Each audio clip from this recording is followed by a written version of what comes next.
Welcome back to the 59th online episode of Peacetime, hosted every Sunday morning by Peace Point with myself, Phra Nicholas Thanissaro, live streaming from our meditation centre in London. Last time you saw me, we looked at blessing number 17 on looking after one's extended family. With the Dhamma talk today, we continue in the Pillar of Society subsection of our series on enlightened living to the next blessing, number 18, on blameless work. So today's session will run to about an hour and 10 minutes, starting with a 20-minute talk about Buddhist economics and right livelihood. Then 30 minutes of meditation and 20 minutes on how to maintain healthy labor relations. The workplace is somewhere we have been discussing from various different perspectives at several points in our journey through the blessings. But if you remember back to blessing 14, we were interested in work only as a means to earn the salary we needed to support our close family, as covered in blessings 11, 12, and 13. Indeed, people might achieve differing standards of work in the workplace, but as a rough guide, we can divide workers into those who finish what they do without being interested in the quality. Then there are those who finish their work to the best of their ability, and finally there are those who ensure the result of their work is beneficial to society. The Buddha taught that anyone who wants to be a pillar of society must pay attention to the quality of every piece of work they do, as well as finishing it. But now we have matured a little further in the sequence of the blessings. We return to our work not simply as something which needs to be completed, but to be completed well and beneficial to society. In this blessing, we are to learn about the ethics of the work we do, because it is an important consideration in being the sort of person others in society can look up to. And don't forget that in Buddhism, the term work also includes the spiritual work on the level of the mind, all we do, say, or think in our lives. When we're thinking about work that might be blameless, the principles of blame discussed in relation to work, although mostly dealing with the context of physical work here, can in fact equally be applied to verbal and mental work as well. Being blameless in terms of human dignity on the level of society as a whole cannot escape the idea of the economy. Economics is not a term native to Buddhism, and the term Buddhist Economics is a phrase coined by E.F. Schumacher in his famous book from 1973 entitled Small is Beautiful. But the whole idea of economics, as if people mattered, is at the heart of why shoddiness or corruption in the workplace that might have been tolerated in blessing 14 is no longer acceptable in blessing 18. And although I won't go into too much detail on this subject today, I will remind you that a much fuller treatment of the Buddhist approach to economics has been translated in this 2010 book by the Vice Abbot in Thailand, the Venerable Dr. Contemporary Western economics tries to measure social well-being in terms of financial transactions alone. Western economists try to avoid getting involved in values in the economic consideration of different actions, an approach which is diametrically opposite to that of Buddhism. To give some examples of the amoral approach of economics, any work which is unpaid is considered by economists to be a non-event, which doesn't say much for voluntary work done in a temple. Furthermore, any two transactions that pay the same are considered equivalent. This means, for example, that the purchase of a bottle of whiskey and the purchasing of a sack of rice to feed a village of hungry refugees, both of which cost about $20, have the same economic value. Furthermore, any social downside of nightlife, rampant consumerism, or unethical business fueled by competition are considered negligible and have no place in the economic equation. Meanwhile, in Buddhism, the economics of livelihood has a human face because it acknowledges values. And just as a reminder of what we studied concerning pure practice back in blessing number 16, today, as promised, we are returning to the econ, or human dignity, on the level of the economy. Some of the factors that are encouraged in Buddhist economics include physical and spiritual health, quality of craftsmanship, job satisfaction, and respect for human dignity. If public health suffers because of unethical business practices, Buddhism says that commerce cannot shrug off the medical costs or the responsibilities due to the victims. When consumerism exacerbates crimes, Buddhism raises the question of why honest taxpayers need to meet the cost of the penal system. In terms of spiritual health, Buddhism points out the way overconsumption and overproduction ravage our mental health and questions the ultimate value of stoking material greed. In terms of quality of craftsmanship, Buddhism says shoddy work produces shoddy minds. Instead, Buddhism prefers a working environment where workers are enthusiastic to give their best, where apart from job satisfaction, workers will have the chance to train and better themselves and refine their minds through their working lives. Job satisfaction, after all, is not just idealism, but where workers enjoy their work, they are willing to go the extra mile and productivity will be improved in a way that even economists couldn't argue with.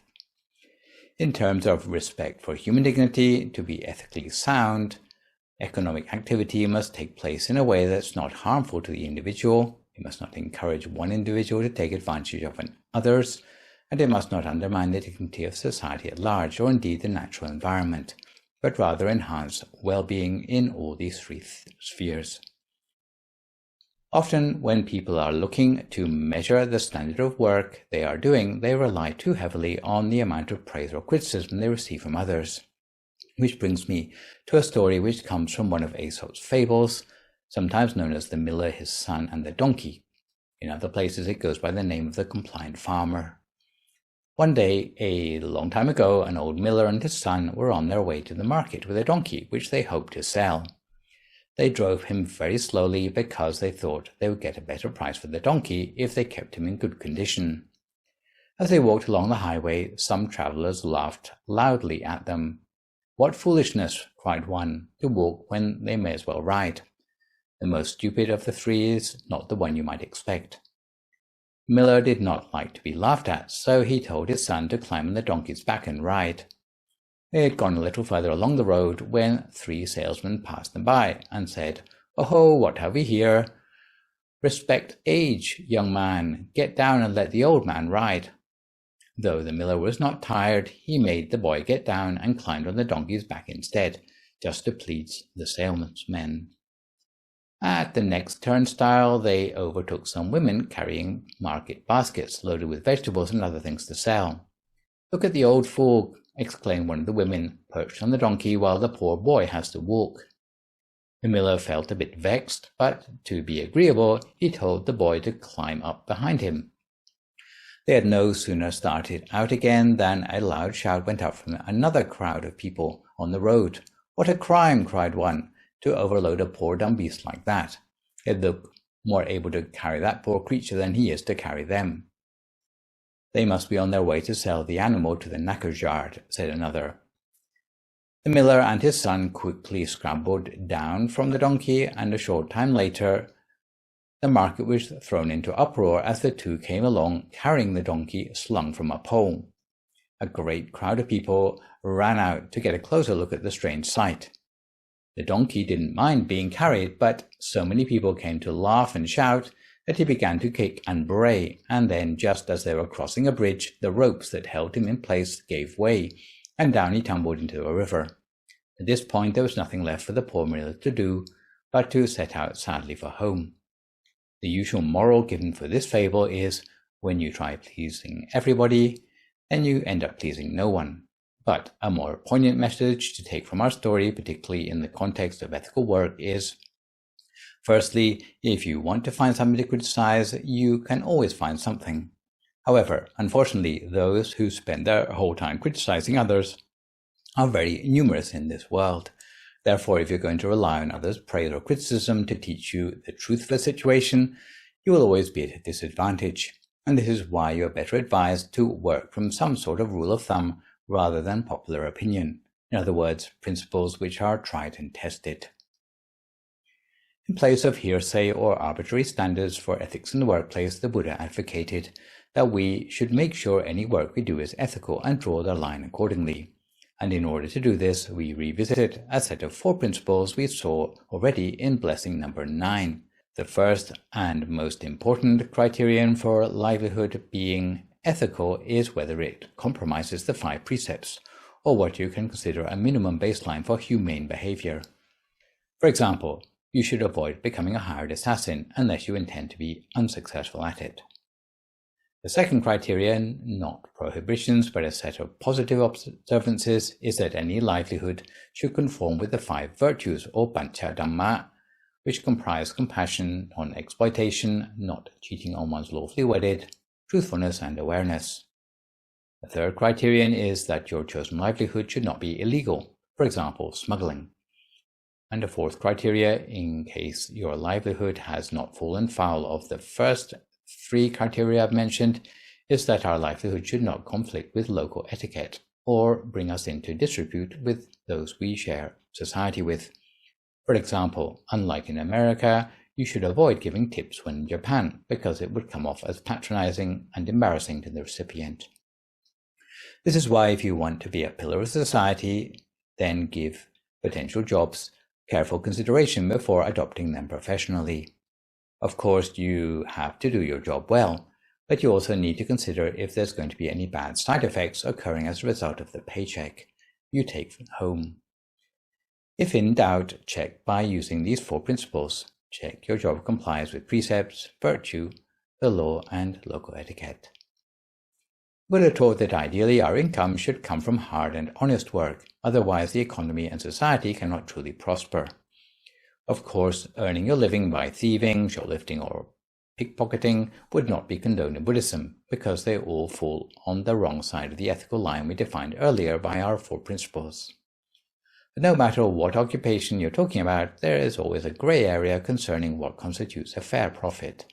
The Buddha sought to give clarity by charting what is meant by right and wrong livelihood. And we mustn't forget that those who make a success out of right livelihood in business will also have a wholesome effect on the economic situation of their country too. So let's look at the specific considerations of right and wrong livelihood for commerce, the public sector, military, medical profession, and even the customers themselves. For commerce, the Buddha specifically taught in the Vānicca Sutta of the Anguttara Nikaya to avoid 5 specific types of retail: weapons, flesh, slaves, alcohol, or poison. The first sort of retail to avoid is weapons, which refer to selling anything that can kill animals or people, and supporting oneself from the profit made. The problem with being an arms salesman or a gun runner is that they make you see the world in a very strange way. You end up seeing fellow living beings as target practice. The second sort of retail to avoid is dealing in slaves or human trafficking more generally. This means buying people at a low price and selling them at a higher price and supporting oneself from the profit made, or running a brothel where you are making a profit out of the loss of another person's dignity. Taking on such an occupation will change the quality of your mind. It will cause you to objectify and commoditize people.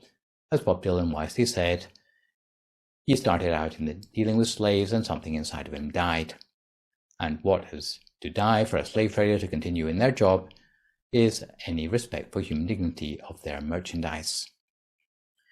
Third sort of retail is dealing in flesh, which would mean rearing live animals like buffaloes, pigs, ducks, or chickens to slaughter oneself or to have someone else slaughter for us, and supporting oneself from the profits made. Most normal people look upon animals with compassion, but the meat trade causes you to see animals as nothing more than walking meat counters.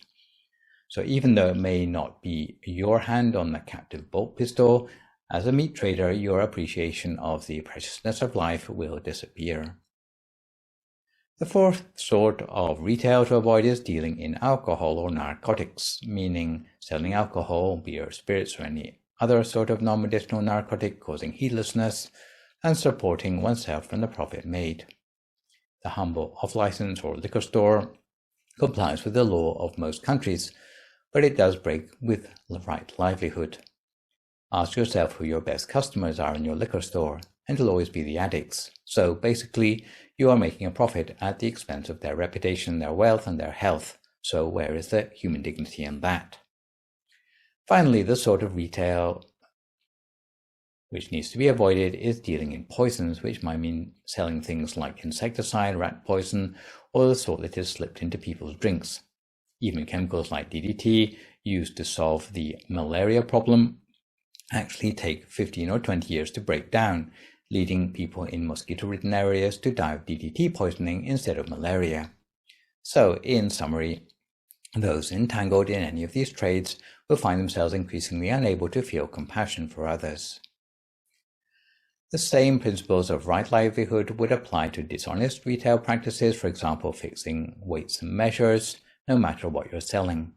Unethical practices might mean a jeweler provides a sample of their work in solid gold, but as soon as the order is placed, the remainder of their work is delivered in gold plate. We would be lucky if only private enterprise is guilty of unethical business practices. However, retail of illegal products can never take place without some sort of cooperation from the corrupt public sector, whether it be the soft drug industry, casinos, forgery, sex trade, or white-collar crime. The usual obstacle to right livelihood in the public sector is bribery or corruption.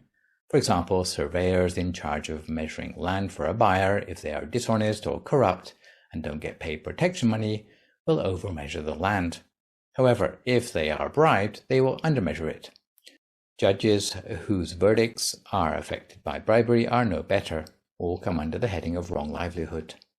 In addition to the work categories already explained, special mention should be given to the work of the professional soldier, which comes into strong disagreement with any form of Buddhist practice. In the time of the Buddha, there was a soldier who thought that soldiers who fought bravely for their king and country would have heaven as their afterlife destination. However, the Buddha explained that those who kill will be killed in return. In the Dutiya Gamma Watu Sutta, in the Samyutta Nikaya, he said that the only possible afterlife destinations, even for those who only consider killing others, are the euphemistically named unfortunate realms. On a brighter note, to be a doctor or a nurse can be a profession that can bring great merit if it's done well. If it's done badly, however, it can bring serious demerit. It is therefore for this reason that in the Anguttara Nikaya's Dutiya Upatthaka Sutta, the Buddha listed the prerequisites for making a good doctor or nurse, that include the ability to prescribe the appropriate medicine, the ability to discern what is for the comfort and discomfort of patients, being able to heal from the motivation of love or rather than money, not being fazed by gore, and the ability to cheer up the patient with timely Dhamma teachings. Even on the other side of the store counter, customers can be guilty of wrong livelihood, taking advantage of naive store owners. So, listen carefully to this example and see if you would be taken in. A butcher has 2 deer for sale, a big one and a small one. The butcher asked $20 for the big one and $10 for the little one. A devious customer comes up and buys the little one for $10. Sometime later he comes back and says he changed his mind and he wants the big one. The butcher asks $20 for the big deer, but the customer says he has already given the butcher $10 and that the small deer he is returning is also worth $10. Together they are worth $20, the price of the big deer.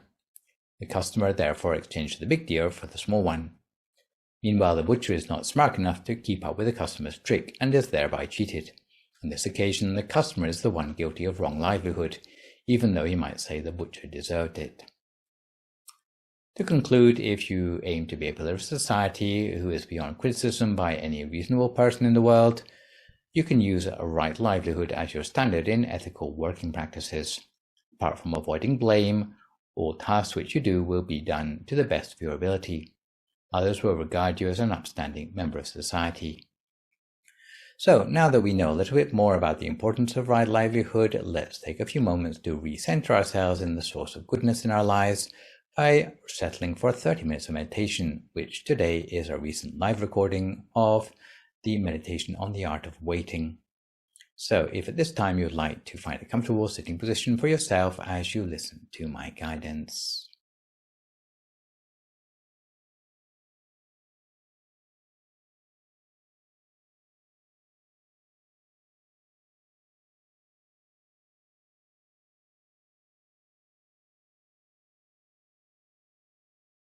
So when you're ready, gently close your eyes and settle yourself comfortably for meditation by finding a sustainable position of poise for yourself. You might be sitting on a meditation mat or on a straight back chair. But however you're sitting, your spine should be elongated and yet relaxed.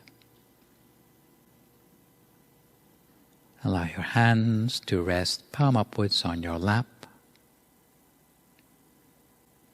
And remember that this is your time.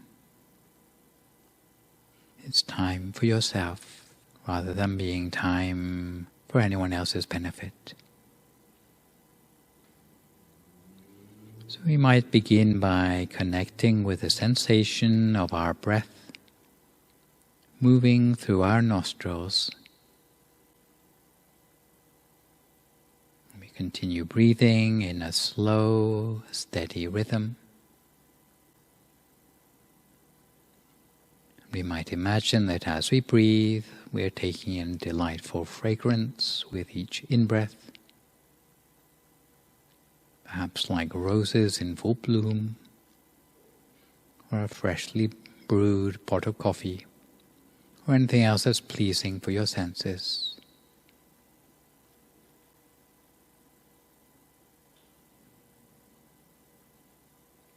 You might notice how your breath expands your lungs,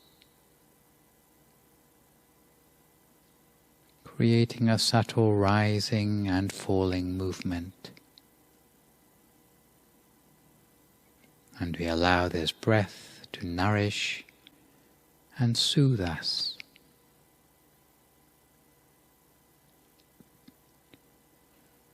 From there we can imagine a wave of peace and relaxation washing over us as we invite our muscles to begin to relax throughout our body.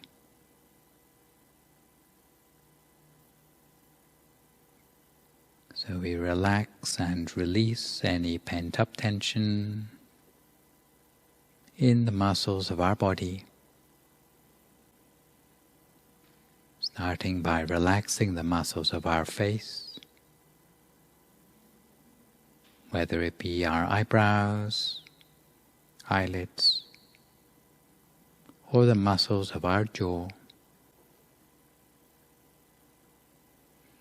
If there's any tension around our jaw, we should avoid clenching our teeth together.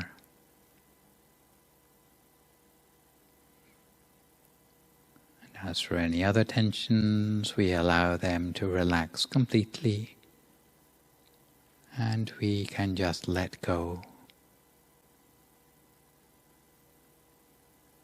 We continue relaxing down through our neck, our throat, down to our shoulders.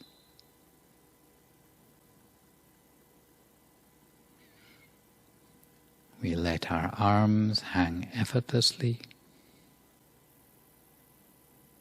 and allow our hands to feel soft and receptive. Allowing the sense of relaxation to flow in and then flow further down into our body,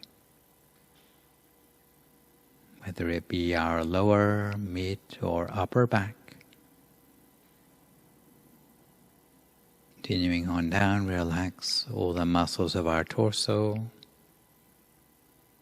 our internal organs, our belly,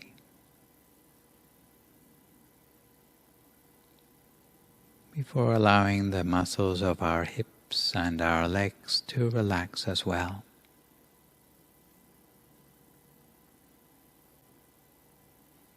Flowing on down into our legs, relaxing our knees, calves, around our ankles, down to our feet and our toes,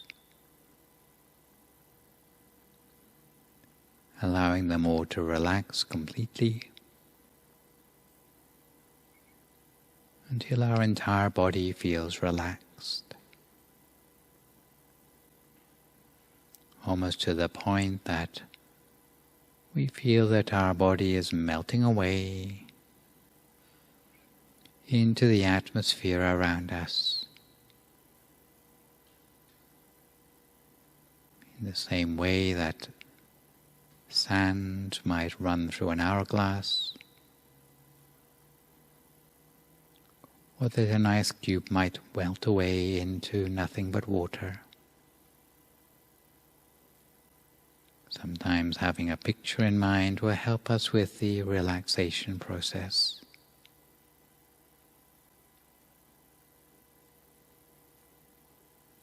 And having relaxed our body, we can turn our attention inward, also to make sure that our state of mind is as relaxed as possible.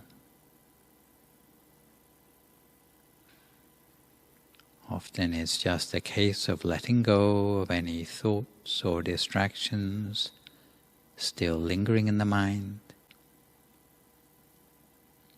regrets from our past, plans for the future,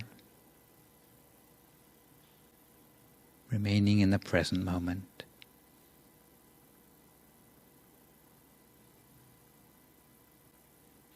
If we still have any mental chatter, we do our best to allow it to fade into the background, while giving ourselves the time to slow down and reconnect with the deeper level of our body and mind.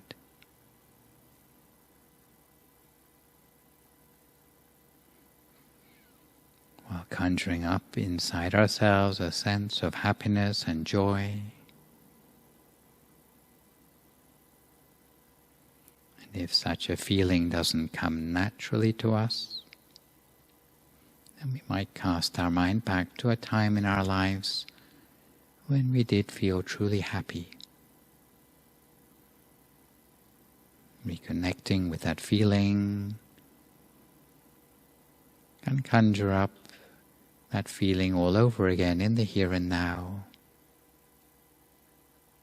as if it were tiny particles of happiness and joy within ourselves,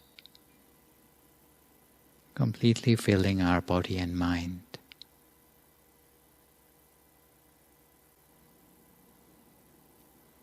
So once we feel relaxed both in body and mind, now we can turn our attention inward in the normal way, as if inside our body is just an empty space, without any organs or tissues, muscles or bones, almost like a hollow space inside us.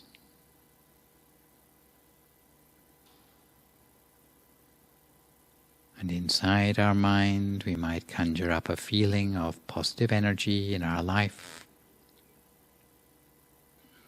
or perhaps a feeling of empty space within us, filled with happiness and joy.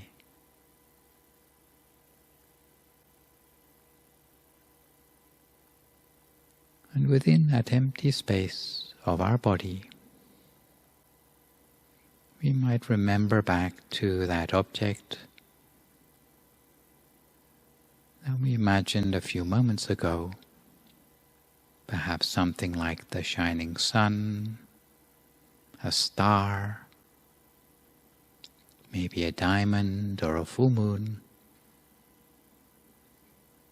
or perhaps the feeling as if such an object is present inside us, and floating slowly downwards until it comes to rest somewhere round about the very center of our body.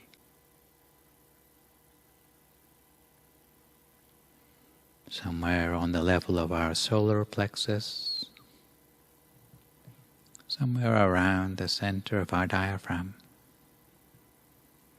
But in practice it can be anywhere within the space of our body which feels comfortable for us.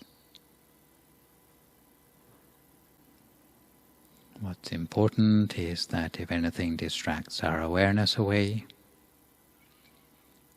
we bring our attention back to this central point each time. And if that inner object disappears, we can simply conjure up a new one.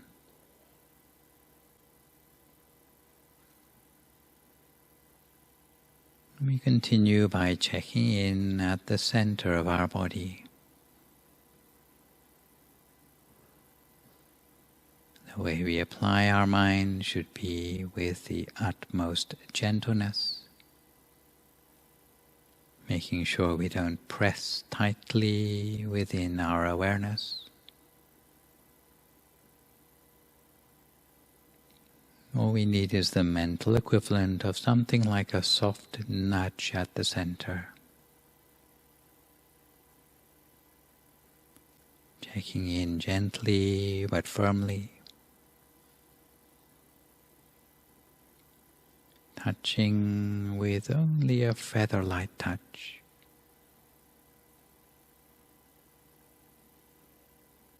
As little by little we become more and more familiar with what the word gentle can mean for the mind. Often it means being unhurried, taking as much time as is necessary, and simply allowing our mind to slow down and become still. Gradually accumulating a sense of peace energy within itself that can pave the way towards the real stillness of the mind. If you find yourself distracted from time to time by thoughts, you can merely acknowledge the activity of your mind and direct your attention back again to your center. But the reality of meditation, at least in the beginning, is that it's always going to be this gentle back and forth. So pay attention to this process by which the mind gets distracted away from the center, then are gently bringing it back again, until at a certain point, bringing the mind back to the center becomes like second nature. The mind wandering will lead us unfazed, and we remain persistent in bringing the mind back again and again, treating it with the same patience and gentleness that we might use to train a young puppy to come to heel.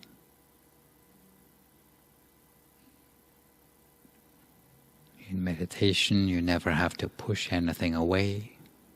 You never have to try to control or fix your thoughts. But if at any time during your meditation you realize the mind has wandered off or got caught up in thinking, don't regard it as a problem, because that's just what it's used to doing. But instead we give it something different. We reintroduce it to the center while continuing to observe at the center. Because each time our awareness connects extendedly at the center, it will allow us to dive deeper to where the true stillness and calm really is, to where the true beauty of the mind is. So remind yourself that there's nothing that you have to get right or perfect. You simply remain curious and observe in the present moment. It's about becoming familiar with the center, observing its qualities, and along the way it's as if we are creating a space between ourselves and our thoughts, while tapping into that still and silent place between the thoughts. If the thoughts do return, we do our best to ignore them. But if ignoring the thoughts proves ineffective, we can always make use of that traditional mantra, hearing the sound of the words Samma Arahang, Samma Arahang, Samma Arahang, coming up as if from the very center of the body. The more time we give to the mantra, the more power it will have to overcome any thoughts in the mind. And they'll start to lead us deeper toward a sense of purity in the mind, as we feel those words resonating within every cell, every fiber of our being. And in effect, in any meditation, we are constantly guiding our mind back to the present moment and back towards our true nature, inward, beyond thought, as we gradually build up a relationship with the center of our body, as we get to know the center. And in return, the center will guide us to the present moment, the calm and the peace within, allowing us to become more and more aware of the space and silence inside our mind, to the point that it becomes something tangible to us.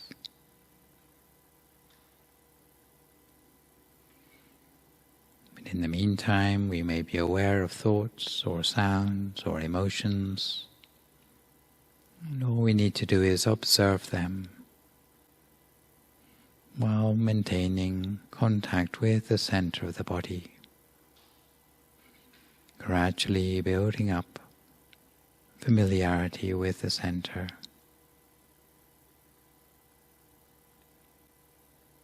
In the meantime, we need to maintain our sense of patience,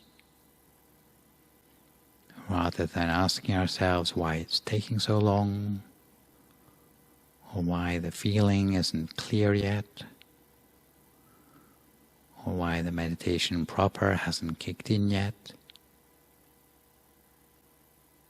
Being patient in meditation can sometimes mean just sitting back and evaluating our meditation less frequently and less critically. Simply enjoying the journey and appreciating the time that we've set aside for ourselves.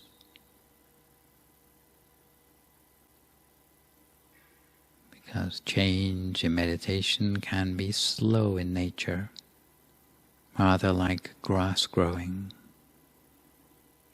But we can assume that, as with any mindfulness practice, whether we see it or not, some sort of improvement is taking place over time, albeit slowly.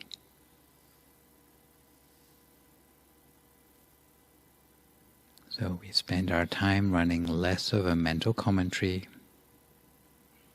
while freeing up the mind to enjoy our meditation in the present moment more and more.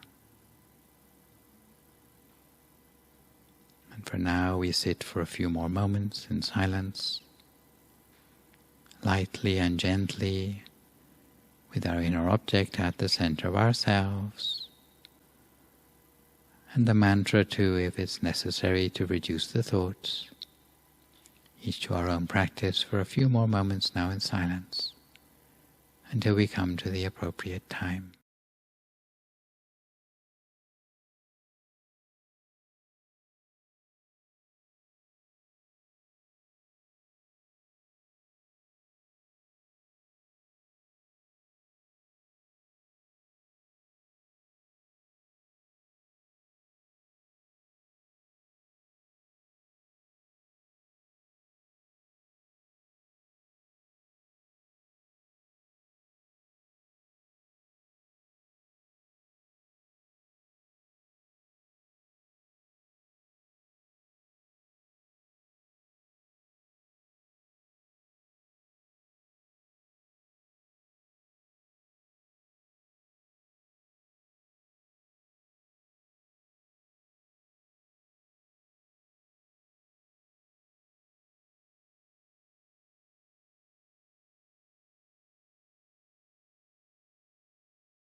Don't forget if the mind wanders off onto other things.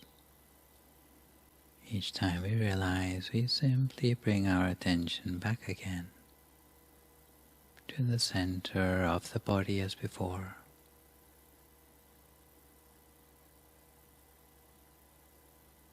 If the inner object disappears, we can conjure up a new one. But if it changes, then we just follow it in its new form.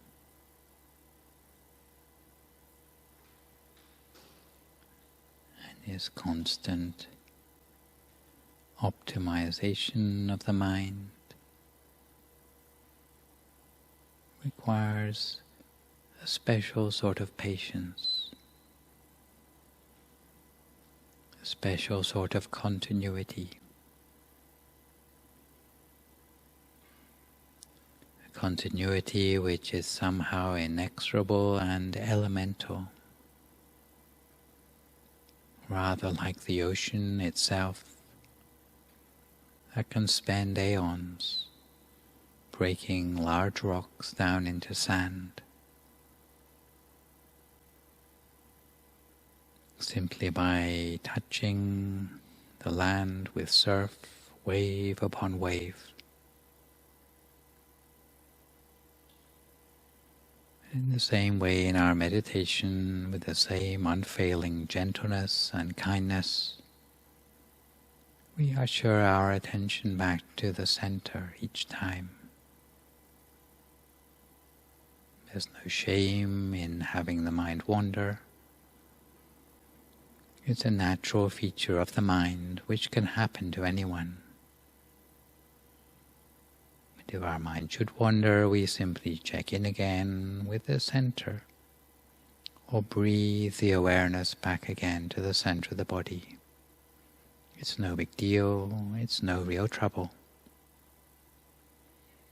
There's no need to feel frustrated or disappointed with the mind. And if we're distracted by thoughts, we just acknowledge them without fighting back.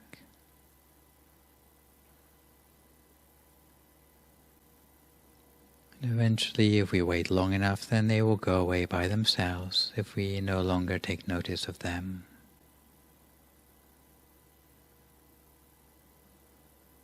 Until eventually the mind becomes emptier little by little.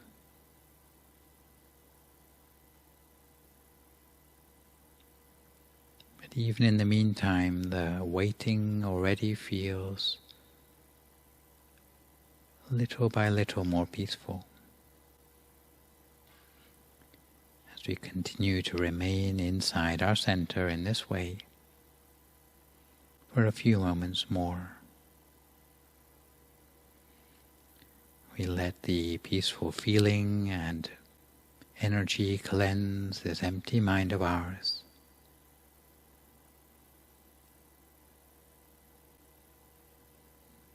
And even if the mind wavers, we just accept it. The more neutral we can be, the more robust, the quality of the inner energy will become.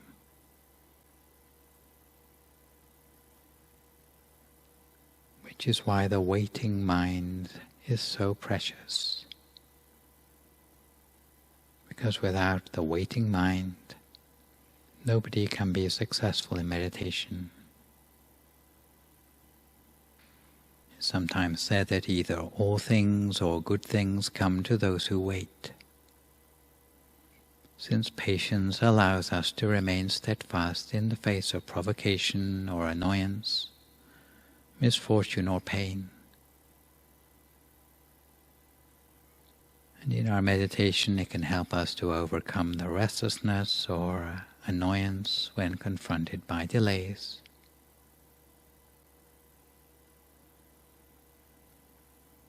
But this typically only happens when the mind projects itself into the future or tries to elaborate the practice into something more than simple observation at the center. According to the ancient wisdom of the Bhattegarata Sutta, we shouldn't chase after the past or place expectations on the future. But we should remain with whatever quality is in the present, what we see right here, right now.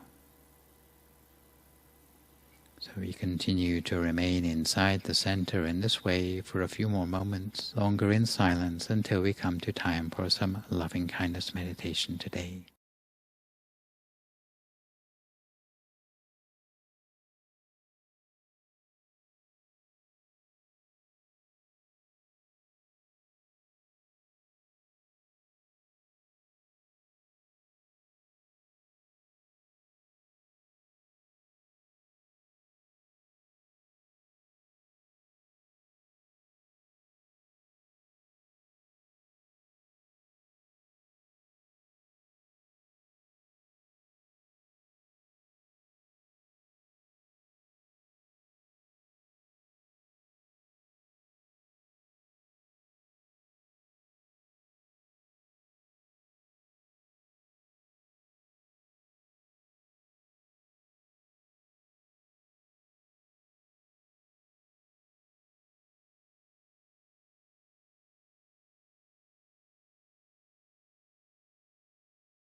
We continue to maintain our mind at the center of whatever inner experience we've built up for ourselves as a result of the meditation so far today. Whether it's a sense of illumination on the inside, a sense of well-being, perhaps inner imagery. All of these things we can put down to a sense of peace energy within ourselves. And if we're able to touch gently at the center of that energy, then it will melt away at the point of contact, spreading outwards from that point at our center. So for this last part of our meditation, we can remain deep in the embrace of such strong, deep peace energy at the center of ourselves. And we allow that peace energy to expand outwards from the center until it extends to the whole of our body. Perhaps growing beyond that, larger, wider, even beyond the boundaries of our own body. And this can happen automatically in some meditations, perhaps on certain days when our meditation is going well. But whatever our experience today, we just feel aware of that peace energy and its potential to radiate further outwards, making the body structure light and weightless, as thin as threads of gossamer or chiffon gauze, so light that it seems to become transparent. And that peace energy spreads outwards beyond our being, as if there's a soft merging of inside and out. And we remain aware of such a gentle process of the merging, while checking in at the center, which remains full of that same peace energy. And we remain at the center in the deep peace at the middle of a body, basking in the flow of that radiant consciousness, almost as if it were bathed in golden light. And we allow that feeling of peace and wonder to spread outwards around us into the world with good wishes for all living beings. For a few more moments in silence now until we come to the appropriate time.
Sappha Putthanuppāvena, Sappha Dhammānuppāvena, Sappha Saṅghānuppāvena Sattha Soti Bhavantu Te. So if you'd like to come to the end of your meditation for today, you can gradually open your eyes again. If you feel at all uncomfortable, then slowly try changing to a more comfortable position before gently finishing your practice. So to come gently back to our subject matter for today, for our working lives to be truly blameless, aside from considering the ethicality of our working practices, the second area of problems in work we do may come from personal conflicts arising at work. Irrespective of the nature of the work, we need to cultivate good human relationships in the workplace, otherwise we might risk blame and undermine our own or others' job satisfaction. So let's start with some Western consensus on the subject before complementing it with some of the more ancient wisdom from the Buddhist scriptures. So, according to software CEO Jim Belozic, there are 5 secrets to developing a better working relationship with your manager, because productive, respectful relationships between a manager and their employees are key to any company's success. While a manager's top priority is to prioritize hardworking employees who fulfill the company vision, it's probably safe to say that they'd also like to have more than superficial relations every day with the people with whom they work. After all, they probably spend more time with their staff than they do with their family.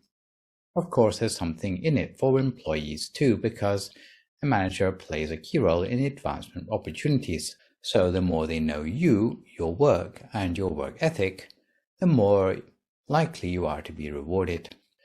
A healthy, respectful relationship with your manager can improve your morale and productivity, and ultimately it can boost your career.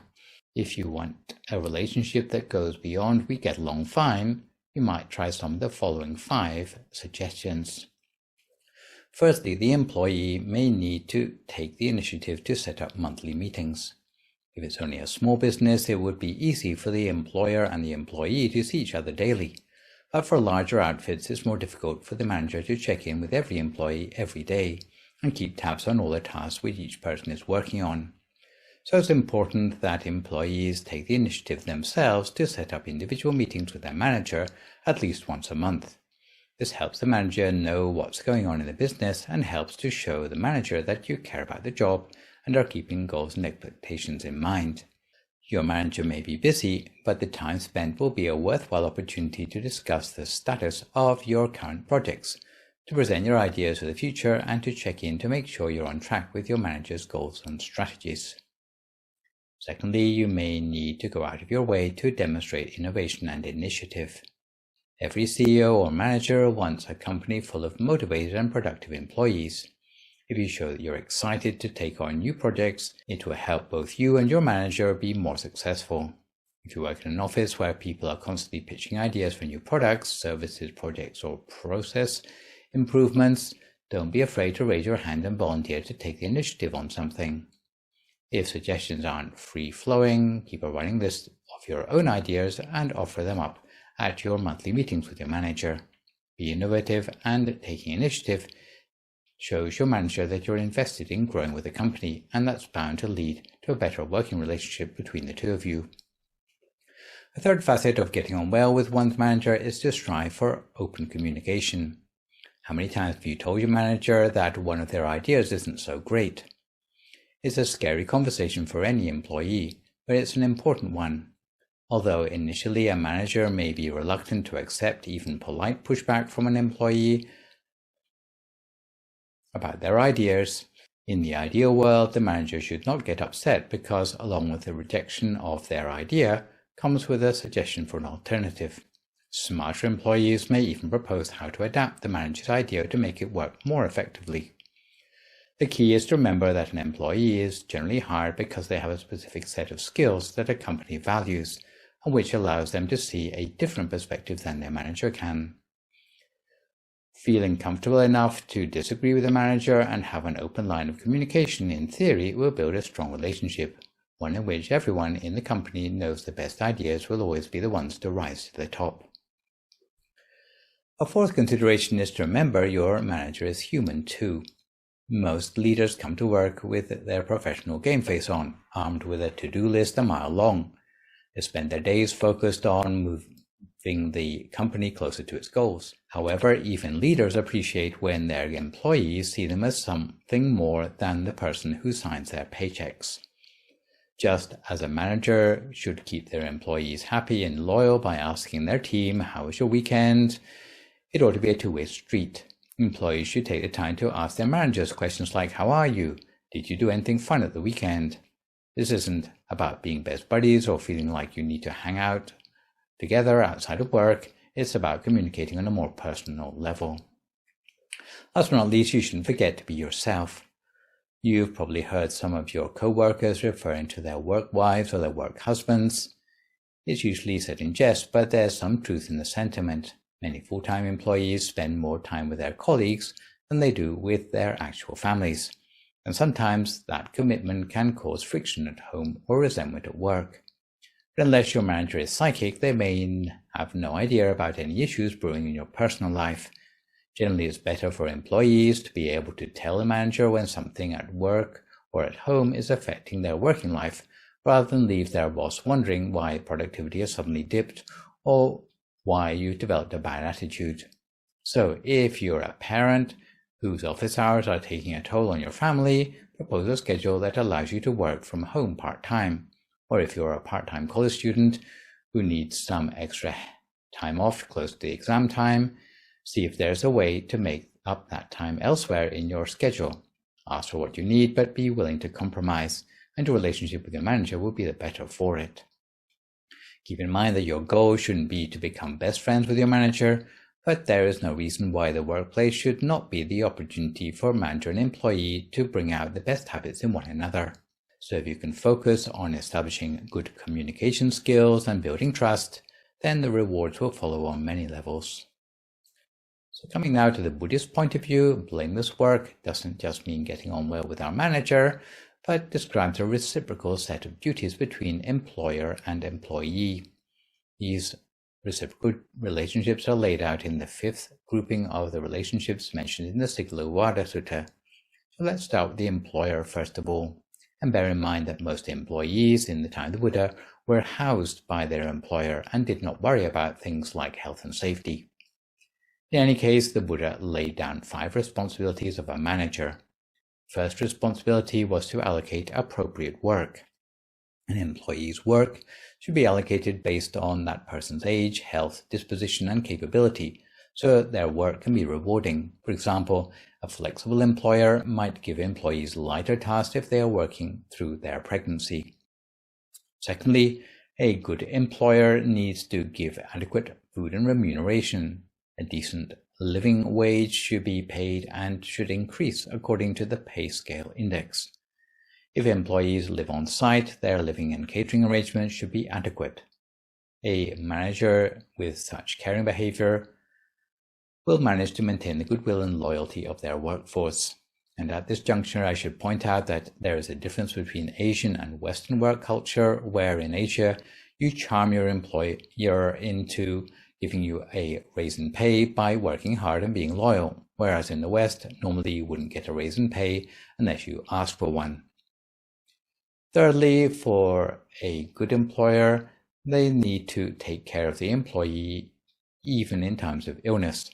And I suppose in the present day, that would mean being given what's known in the US as a generous healthcare plan, as well as not being asked to take health risks in the course of their working duties.